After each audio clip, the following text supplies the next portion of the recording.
If you haven't seen the Fall Brawl pay-per-view yet, now would be a good time to go and watch that. Go now. Cool. For the rest of you, we have a new WCW champion in the shape of Ethan Carter III. That's probably going to have some kind of fallout attached to it. Hello and welcome to part 9 of my WCW Total Extreme Wrestling playthrough. I'm Kev, and coming up on today's episode we have the first Monday Nitro after the Fall Brawl pay-per-view. But before that, because we've just had a pay-per-view, we're going to have a quick update on the business side of WCW. As you can see, over the month of September we made a profit! $139,000 worth of profit. We're still over $1 million in the red, which is not good. We're still only the 8th ranked company in the world, but we have moved up to regional size. Whatever was it, is it local that's below that, or whatever the one below regional is? We were that before. We've moved up to regional, and although our prestige is still only C, we have A star momentum, and we've now got a 4-week build before the Halloween Havoc pay-per-view, after which we should be able to launch our second TV show, WCW Thunder. And I'm still not sure whether I'm going to have that as a B show, whether I'm going to do a brand split, whether I'm almost going to have it set up so that's where we do like developmental stuff and almost have it as 2 completely separate entities. Thoughts on that, let me know down in the comments. But now, let's get into WCW Monday Nitro. And we kick things off with the Nexus in the ring, celebrating their victory over Bobby Lashley at Fall Brawl. Obviously, they had the 2-on-1 match with Wade Barrett and Ryback defeating Lashley. And now they're celebrating the fact that they're the greatest. Lashley is rubbish. Justin Gabriel's back in the ring and still bandaged up and stuff from the beating he took a week or 2 back, but other than that, they're happy. Bobby Lashley comes out and says, look lads, okay, when you outnumber me, maybe you can better me, but you're not going to get the opportunity to outnumber me again, because here's my new tag team partner. And out comes Jay Lethal, and he's going to be working with Bobby Lashley to take on the Nexus. And Eric Bischoff likes this idea so much that even though we're still 4 weeks away, he's booking his first pay-per-view match for Halloween Havoc. It's going to be the Nexus versus Bobby Lashley and Jay Lethal, and we're going to get our first taste of that straight away at the start of this week's Nitro. So we start things off hot. The Lashley versus Nexus storyline advances. We probably need to rename the segment now that Jay Lethal's involved in it, but we're gaining heat on that. We get a B- on the segment, and we move straight into Jay Lethal versus Justin Gabriel. See, I have included Lethal in the storyline now. Apparently this loses us a little bit of heat because none of the 3 stars, the other 3 are all main eventers. Jay Lethal is still only classed as an upper mid-carder, and Justin Gabriel is obviously a bit of a jobber. He's getting better at his gimmick though. Lethal gets a C- in ring, which is not as good as I would expect from Jay Lethal.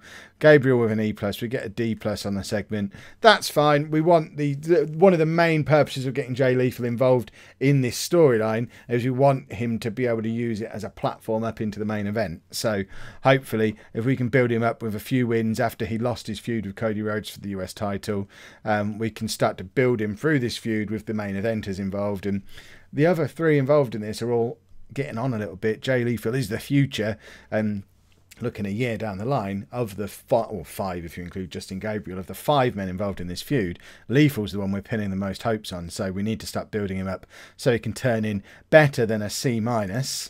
And then, talking of the US title, Matt Morgan, who's barely been about in the first 2 months of the revived WCW, he's knocking on Eric Bischoff's door because he ran back after the previous segment. Perhaps it's not his door. But Matt Morgan says, right, now Cody's done with Jay Lethal, I think it's about time that old Matt Morgan had a shot at this US title. Eric Bischoff likes that idea. However, he's already promised first dibs to somebody else. So if he wants that title shot, he's going to have to take it off of Mr. Kennedy. And they book tonight's main event for Nitro is going to be Matt Morgan versus Mr. Kennedy to become the #1 contender to Cody Rhodes' US title. We get a B on the segment. The US title storyline moves on. It's gaining heat. It's looking good on all 3 of those guys. And again, similar to the other feud, we've got a couple of veterans and then an up-and-comer who's going to be part of the main event scene for years to come. So we're all about building Cody Rhodes here and using Matt Morgan and Mr. Kennedy to help us do that. And then we have the compulsory ladies match. We're still trying to push Santana Garrett, who I've now seen wrestle as part of the Mae Young Classic, against Viper. And neither of them did very well. We got an E+ for Garrett, an E for Viper, an E+ for the segment. It's a bit of a nothing women's match. We're giving Mia Yim a week off after her exploits at the pay-per-view. And I'm already regretting that decision because those two did not put in a good performance, and I don't expect to see the women's title around either of their waists anytime soon. Bully Ray's here. If you remember, Bully Ray debuted at the Full Brawl pay-per-view. He didn't wrestle, he was just announced as our big new signing. He's the first of the big paper appearance guys we've had come in. He's still contracted to Ring of Honor as well. We can't get people in on these long 3-year written contracts that we did right at the start anymore because we haven't got any money left. But Bully Ray's going to be here. He's free on Monday nights. He's free on Sundays for pay-per-views. So he's effectively one of ours, even though he can still turn out for Ring of Honor and TNA as well as he pleases. But Bully Ray defeats Colt Cabana in 5 minutes. He just completely squashes him. They looked awkward working together. I'm surprised Bully Ray only coming in with a C-, Colt Cabana with a D for that match. I've got big hopes for Bully Ray, and if he can only turn in Ds, then perhaps I'll have to change my hopes. I thought he'd be able to be a proper full-on main event monster, but maybe not. And then we have an A segment involving Pete Dunne. Hurrah! And it's Pete Dunne and Paul Heyman in the ring. Obviously, Pete Dunne is now seen off Tyler Bate as his challenger for his TV title, and he's ready for a new challenge. Come on, who's gonna come and take on the TV title next? After all, we've got our new TV show coming out in a month, which is basically going to be the Pete Dunne show. This is going to be my home, WCW Thunder. When it launches, I'm going to be the king of that show, but I need someone to wrestle on there. Who am I going to wrestle? So we have a match to decide who's going to take on Pete Dunne next for the TV title. And it's going to be one of Zack Sabre Jr. or Rhett Titus. And it is Zack Sabre Jr. who defeats Titus in 9 minutes by submission. Apparently we needed more time to tell the story it was designed for. And okay, so I might have messed up the booking of the match. I thought we'd do a little bit of a technical masterclass with these two involved, but I didn't give them enough time to do it. Oops. Sabre Jr. gets a C-, Rhett Titus with a D. Apparently the match was poorly placed. A technical match isn't the right thing to be feeding a rowdy crowd. Well, I'll know not to bother with technical masterclasses again because I've messed that up completely. The important thing, though, although we only got an E+ on the segment, is that Zack Sabre Jr. is now going to get a TV title shot. I'm not entirely sure at this stage whether that's going to be on TV for once or whether we'll save it for the pay-per-view, but it's going to be Zack Sabre Jr. versus Pete Dunne for the TV title. Don't do technical matches anymore, Kev. That's not what this rowdy crowd are after. And then we have a tag match. It's the Young Bucks, fresh off their victory in the, was it a 4-way tag competition thing? Tag competition thing, that's probably what it was called, at Full Brawl. So they're the #1 contenders for the tag titles at the moment. They're taking on Evan Bourne and Ricochet, who were part of that match, and the Young Bucks beat them again. We get a C- for Matt Jackson, a D+ for Nick Jackson, and then D's for Ricochet and Evan Bourne. Everyone should be able to do better, really. It's frustrating. The storyline that we've had running for a little while between these two is now starting to lose a little bit of heat. I think we're about done with putting the Young Bucks up against Bourne and Ricochet. We get a D+ on the segment, and that whole feud never really clicked, so I think we might just let that one drift off into the sunset at this point and move the Young Bucks into competing for the tag titles with the Motor City Machine Guns and the Briscoe brothers, who still have a rematch owing as well. And then we have MVP comes out, and it's a backstage interview taunting Damien Sandow. This is our slow burn feud. They're capable of putting on a good match, but I don't have time with only one TV show to get them both on TV every week. So just a short little MVP taunting Sandow, keep the feud going. It makes the segment, it makes the storyline a little bit hotter. We get a C, and it's a way to include MVP and Sandow on the card without having them wrestle, because we haven't got enough people for them to wrestle.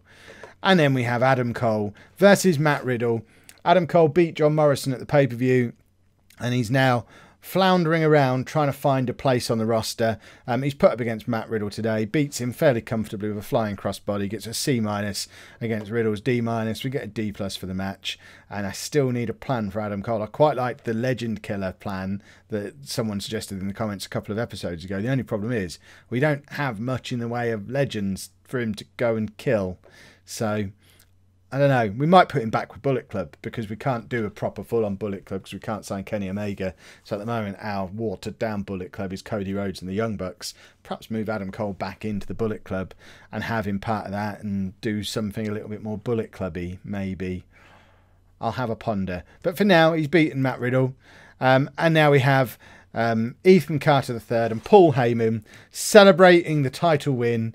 Rey Mysterio comes out to just sort of get face to face with Ethan Carter, saying, yeah, ready for my rematch. And then Bully Ray's music hits. Out he comes, wielding a chair, and just beats the snot out of both of them. Forget faces and heels. Bully Ray's decided he's not going to be categorised, and he just absolutely battered them both and leaves both Ethan Carter III and Rey Mysterio lying in the ring. Paul Heyman's just stood there, no idea what to do, because it's his old buddy who's come out and done this. Bully Ray doesn't touch Heyman because they're buddies, but he's just looking at Ray as if to say, what did you just do? Why did you do it? And he just throws the chair down, walks off again, doesn't say a word. And we get a B+ for the segment. And then it's the world's greatest tag team versus the British Invasion. The other two tag teams who were involved in the four-way match at the pay-per-view. And the world's greatest tag team pick up the win with, I think it's Shelton Benjamin defeating Doug Williams with a T-bone power slam, and once again Shelton Benjamin carrying the match in terms of performance. We probably need a singles push for him at some point, but at the moment I'm keeping him in the tag division purely because we've got a lot of top singles guys already, and as we've seen with Kennedy and Sandow and MVP, I'm struggling to fit them all in when we've only got one show to work with. So for now, we'll just make the world's greatest tag team pretty great tag team, and we get a C on the segment. And this storyline is still gaining heat, so we might keep this one going for a little bit longer, maybe give them something to fight for. And then lastly, it's our previously advertised main event of the evening. These are in theory two main eventers, but they're only getting a C- on the segment, so clearly there's main eventers and there's main eventers, and these two are definitely in the former. Matt Morgan versus Mr. Kennedy. Morgan picks up the win. He's the #1 contender for the US title. He gets a C-. Mr. Kennedy a D+. We get a C- on the match, and I think that might be the worst episode of Nitro we've had so far. We get a C on it, which isn't a disaster. It meets all the criteria that we need. We've overused Justin Gabriel slightly because he was in a segment and a match as a jobber. Okay, fair enough. There weren't enough attractive women on the show. Yeah, okay, I can let them have that as well. But we did increase our popularity in 28 regions, and that's a positive. And 3 weeks away from the pay-per-view, I think things are moving in the right direction again. Let me know what you think of the booking, as usual, in the comments. What would you have done differently? Where would you be taking these storylines from here? If you've enjoyed it, please pop a like on there for me. Subscribe to the channel if you'd like to see more. And thank you very much for watching.